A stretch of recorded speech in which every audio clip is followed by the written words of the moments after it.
If you're a podcast host, listen up, this one's for you. My name is Allie Jackson. I'm the host of Finding Mr. Height, a dating and relationship podcast that I've been doing for 4 years now, sharing my positive and practical approach to dating that's built on my own life experience. And I wanted to share another experience that I've had, my secret behind monetizing my show. It's called Red Circle, and I was just telling my colleague about how much I love their platform. With Red Circle, not only am I getting a seamless hosting experience, but I also love the support I receive in ad sales. It's not just typical ad sales either. It's targeted opportunities based on my show and my life. And the platform is super simple. You just set your preferences and Red Circle matches you with sponsors that align with your show. You can vet every opportunity and their platform gives you great analytics. More recently too, my Red Circle team has brought me opportunities outside of my podcast on social media to really augment the podcast partnerships, bring them full circle. I just can't recommend them enough. If you want to give it a try, go to redcircle.com to get your free trial. That's redcircle.com for a free trial.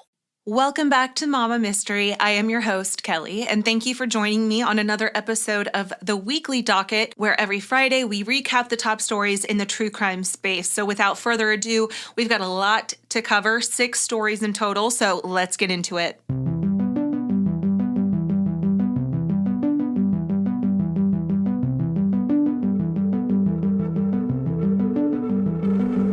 Imagine this. You're out enjoying a beautiful day with your family, hiking through a scenic park, when out of nowhere, some creepy guy lurking in the shadows comes out and attacks your parents right in front of you.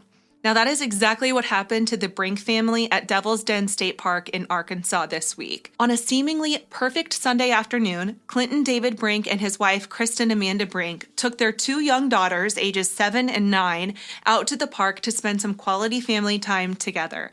It was supposed to be a day filled with fresh air and sunshine and memories, and yet it turned into this unimaginable tragedy.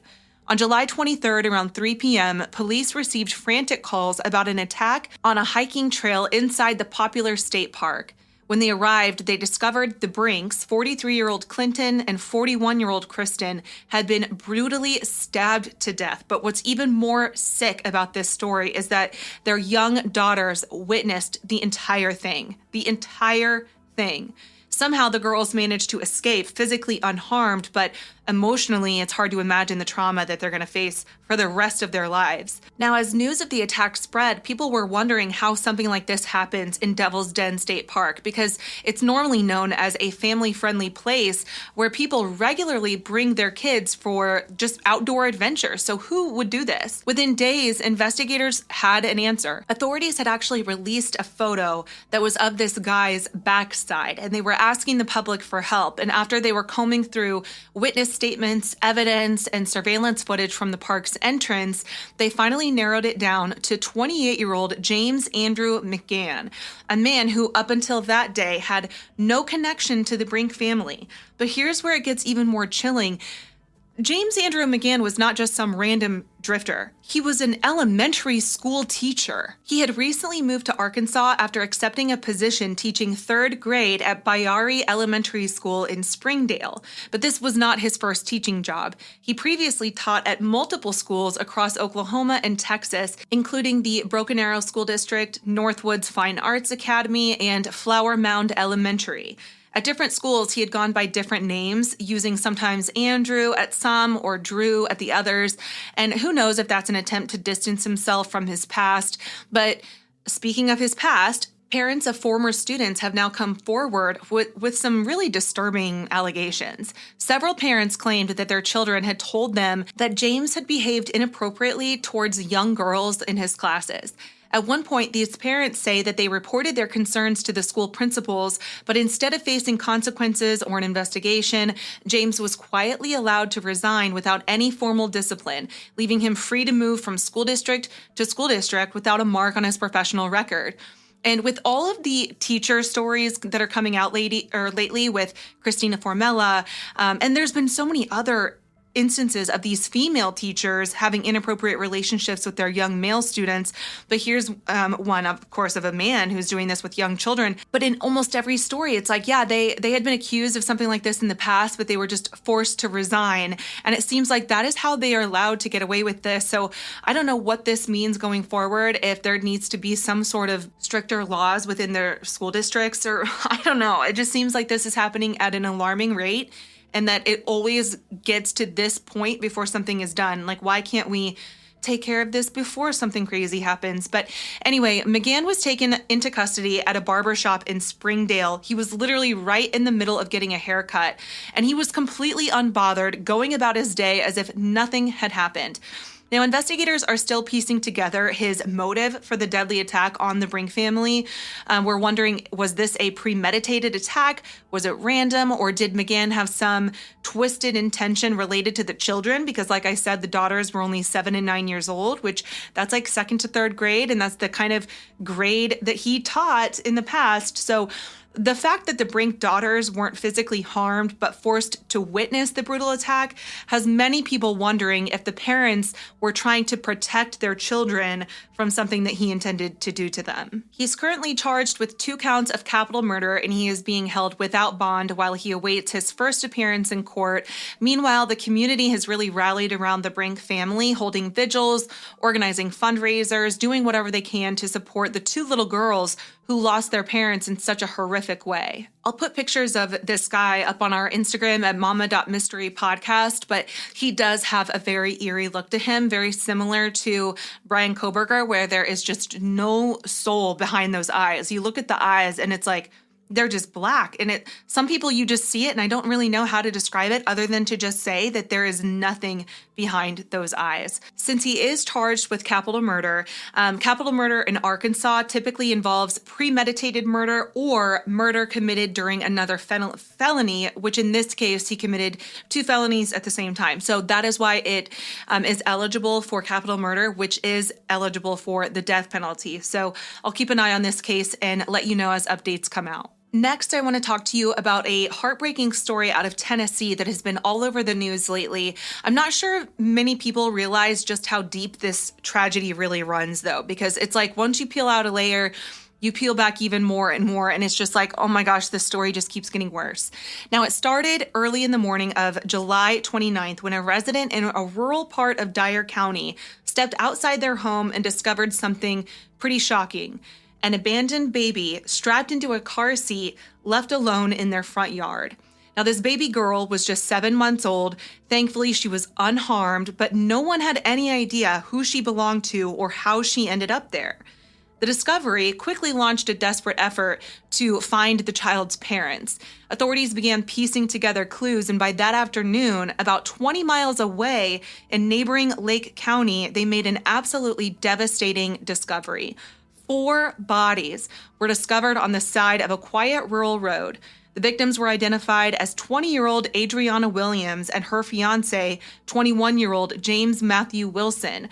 And these 2 were this baby girl's parents. Also found with the parents were Adriana's mother, 38-year-old Courtney Rose, and Adriana's 15-year-old brother, Braden Williams. All 4 had been shot to death.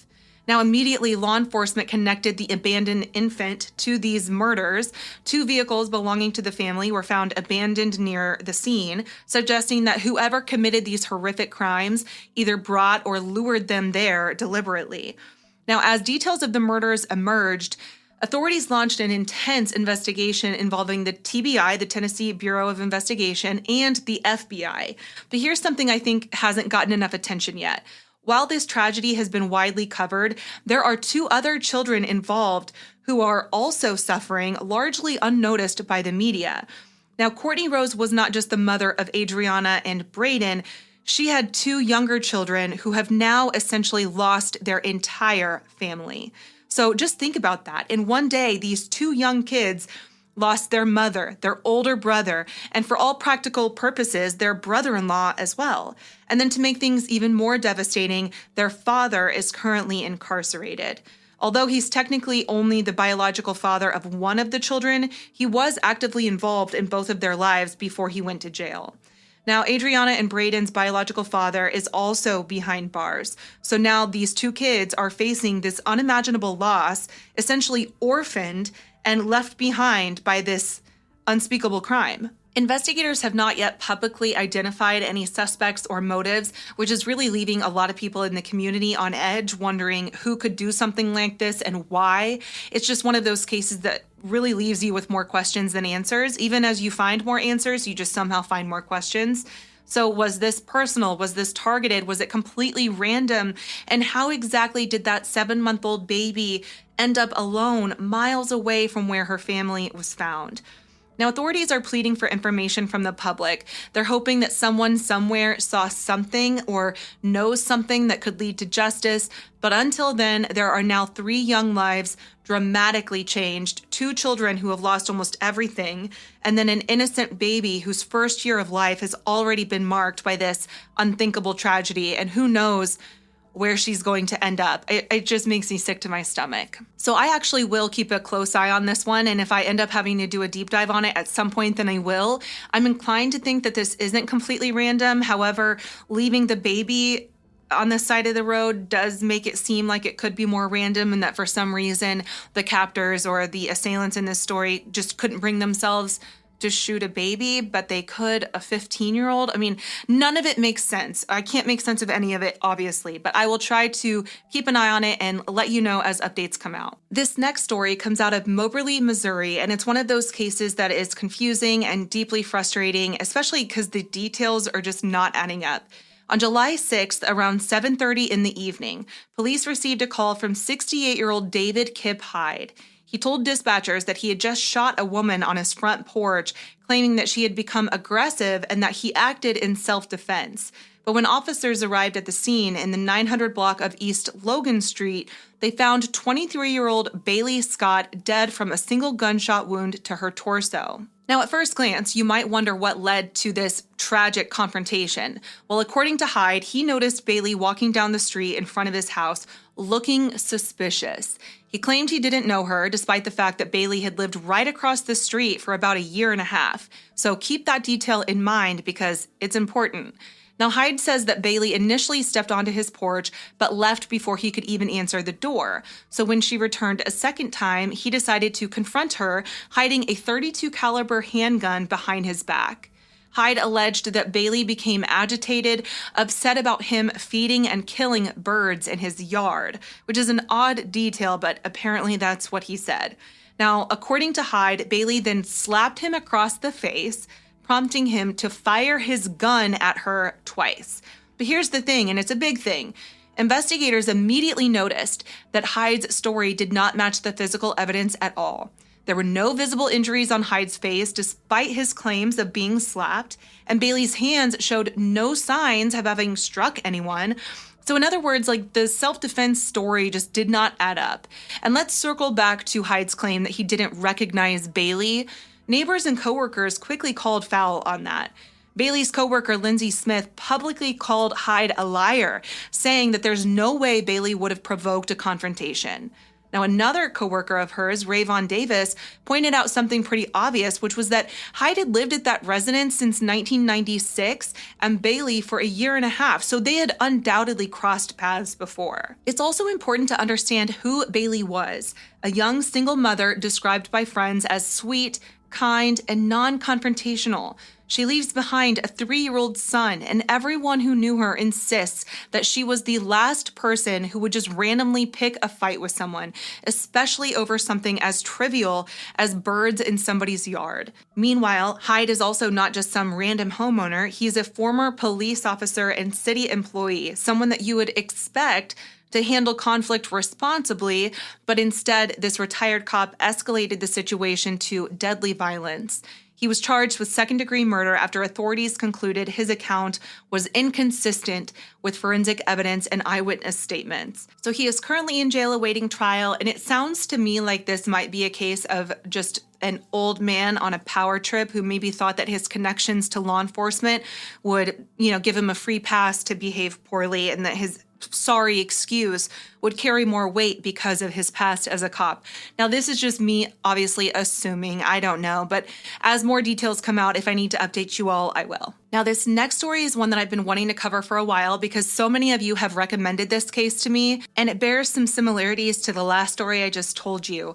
Now, this next one is out of Arkansas. It's a wild case, and court files have finally come to light to fill in some of the blanks on what really happened that night. So I want to update you guys with the most accurate information that I can from what I found. Now, it's just past 1 a.m. on October 8th of 2024. Aaron Specer, a 36-year-old Army veteran from Lonoke County, is jolted awake by his dog barking. He checks on his daughter and realizes that his 13-year-old daughter was missing from her room. So alarmed, he immediately called 911, reporting her missing, and he is afraid that she may have been taken by Michael Fosler, a 67-year-old man who was previously arrested in July on 43 charges, including sexual assault of a minor and internet stalking of Aaron Specer's daughter when she was just 13 years old. Now, records later revealed that a no-contact order was in place, but Aaron tells investigators that Michael had violated it and potentially abducted his daughter. So he calls Cabot police to check a specific address, and while waiting, he spots Michael's white Ford F-150 on the road, and he sees his daughter in Michael's truck. So at that point, they're both in their trucks. Aaron is honking, flashing his lights, trying to get Michael to pull over. And then at Highway 236 and 13 North, he finally rams Michael's truck from behind, sending it into a ditch. At that point, Aaron gets out, he draws his weapon, and he's ordering Michael to get out of the vehicle and lay down in the ditch. His daughter is inside the truck trying to escape, while Michael is allegedly trying to keep her inside the truck. So Aaron states that Michael lunged toward him and said, "Fuck you," prompting Aaron to then open fire with a Glock 19 Gen 4 pistol. So he fired multiple shots, hitting Michael in the chest, arms, and abdomen, and Michael reportedly resisted even after being shot, prompting Aaron to jump on him and pistol whip him at that point, which is corroborated by the affidavit because apparently there was blood on the outside of the gun when it was recovered. After that, Aaron retrieved his daughter, returned to his truck, reloaded, and made a second 911 call, notifying authorities saying, quote, "He's dead on the side of the road. I had no choice," end quote. Aaron bonded out the next afternoon and was initially arrested on a first-degree murder charge, but the Lonoke County prosecutor later downgraded his charges to second-degree murder and a felony weapons charge on November 27th. Aaron's legal team at that point issued a pretty powerful statement. His lawyers, Aaron Casanelli and Michael Kaiser, pointed out that Aaron was a decorated war hero who protected his country, and he was a loving father. They characterized Michael as someone who repeatedly violated Aaron's child and kidnapped her in that night in order to continue his assaults on his daughter. Any parent, especially the parent of a daughter, can probably empathize with Aaron in this story. But one controversial chapter was that a gag order was imposed by Circuit Judge Barbara Elmore to prevent Aaron's side from speaking publicly. And the order extended to sealing the entire case file, even though prosecutors had not requested it. So Aaron's attorneys filed a 19-page response to dismiss the gag order. In March, Aaron appealed, and on May 29th, the Arkansas Supreme Court struck down the gag order, deeming it an unconstitutional violation of First Amendment rights and chastised the lower court's overreach. So the High Court remanded the case for future proceedings and removed Judge Elmore from the case to ensure that the case is handled fairly going forward. So that's a relief to see, because often we see, like in the case of Karen Reed, for example, Judge Bev, it seemed like she was so biased the entire time, and the fact that she was able to rule on the first trial and then again on the second, and I know a lot of people were kind of up in arms because it seemed like she was really biased. I think she was pretty biased as well. But at least in this case, we see that the judge has been removed and there will be a different one presiding. So as of right now, Aaron is free on bond, awaiting a pretrial hearing on August 8th, and a 5-day trial is scheduled to begin on September 22nd. I am going to keep an eye on this case because I've also heard people, and I haven't found that this was actually corroborated, so I'm just kind of saying this as like something that I'm hearing going around, but I don't know how much truth is to it. So maybe I shouldn't even be saying it, but you guys are my friends. So apparently when Aaron was placed in the back of the police car, there was drug paraphernalia in the back of the police car. And what I've heard through various sources is that Michael Fosler had a connection to the police department. And so some people felt like Aaron was being framed for a drug charge and was, not being treated fairly because of Michael's connections to the police department. How true that is, I don't know. I'm sure when the trial starts, we'll learn more. I do plan on watching it because I think this case is very interesting. And as the mother of daughters and sons, I can't say I would, do anything differently than Aaron did. And honestly, it sounds like Michael was able to abuse the daughter once before and get reprimanded, but apparently that wasn't enough. And so, yeah, I think Aaron is completely justified. I'll see what ends up happening, though, and I'll let you guys know. So on to the next one. This one is coming out of Utah, and it's about a woman named Catherine Rastelli. She's 37 years old, who recently admitted in court that she planned the murder of her estranged husband, Matthew Rastelli, alongside her own mother and brother. And honestly, the details in this one are pretty wild. Catherine and Matthew Rastelli were locked in a messy custody battle over their 2 kids. They're originally from California. Catherine abruptly moved with the children to Utah without Matthew's consent, making the custody fight even more contentious.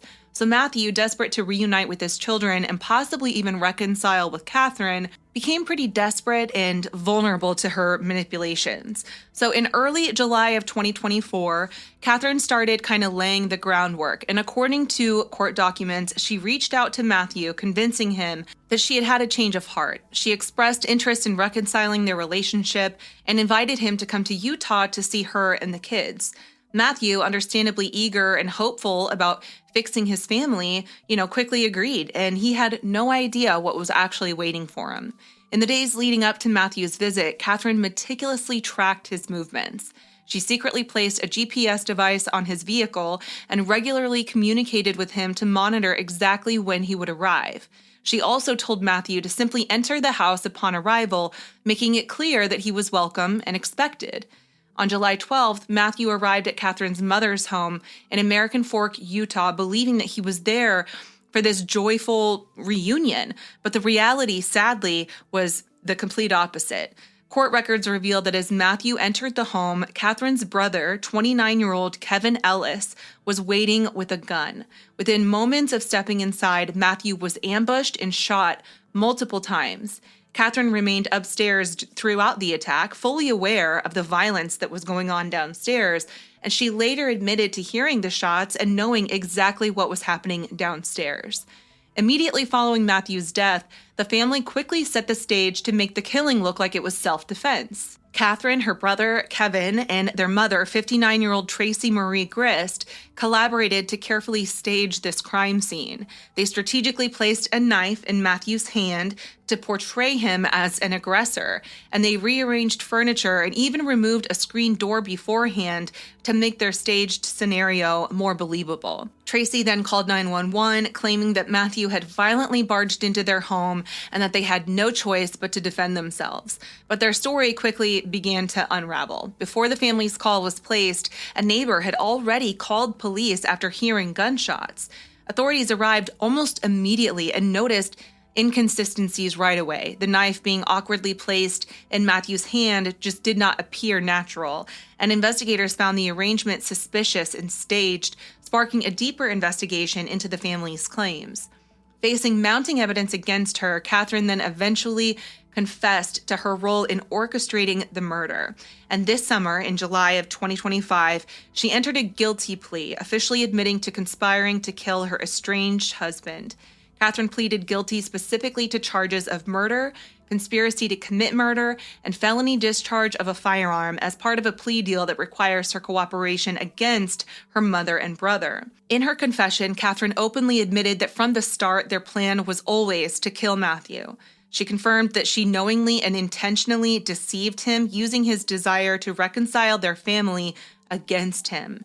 Even more disturbing, Catherine confirmed that her own children were present in the house upstairs at the time that their own father was killed, which initially resulted in additional child endangerment charges, but these charges were later dismissed as part of Catherine's plea agreement. Now, Catherine is scheduled to be sentenced in September, facing anywhere from 6 years up to life in prison, depending on how the judge rules. Her mother, Tracy, and brother, Kevin, have both pleaded not guilty to their charges, which include murder, conspiracy, obstruction of justice, and additional weapons charges for Kevin. Their trials are set for January of 2026, and with Catherine now cooperating against them, their chances are not looking good. And I feel like we've seen a lot of cases like this lately. It kind of has like Similarities to Lori Daybell and the Adelson family. I can't think of her first name. Is Dan Markell. We covered this story in, I believe, episode 170. It was like right after we got back from having baby Ellie. But anyway, it's just kind of crazy how we see these custody battles resort to murder. And it just being such a foiled plot. Like, I can't believe people are this stupid. But anyway, on to the next one. This is actually our last story of the docket, but this is one that recently wrapped up this week. And I've covered this story before, but I can't remember when I talked about it. So let me just give you a quick background. We're coming out of Aurora, Colorado, and it's been making headlines for months now, but we finally have a conclusion.